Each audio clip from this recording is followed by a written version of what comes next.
پلاڈٹ نے 2024 کے عام انتخابات کے بارے میں جائزہ رپورٹ جاری کر دی ہے، جس کے مطابق 2024 کے عام انتخابات میں سب سے کم منصفانہ سکور ریکارڈ کیا گیا۔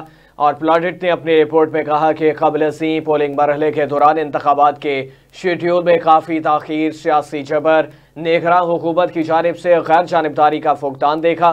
صوبائی حکومتیں اور ریاستی ادارے اور خیبر پختونخوا اور بلوچستان میں امن و امان کی بگڑتی ہوئی صورتحال تھی۔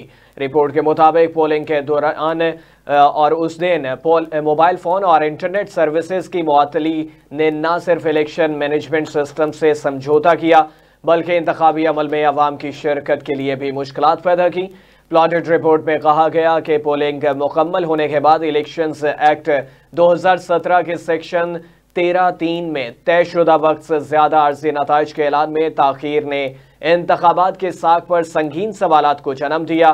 پلاڈٹ فارم 45 اور فارم 47 کے درمیان بڑے پیمانے پر تفاوت کے الزامات بھی انتخابات کی ساکھ کے بارے میں خدشات کو بڑھا سکتے ہیں۔ پلاڈٹ رپورٹ کے مطابق الیکشن کمیشن آف پاکستان کی ویب سائٹ پر فارم 45، 46، 48 اور 49 کی اشاعت میں تاخیر ہوئی۔ الیکشنز کے ایکٹ 2017 کے سیکشن 95(10) کی خلاف ورزی نے الیکشن کی ساکھ کو مزید نقصان پہنچایا ہے۔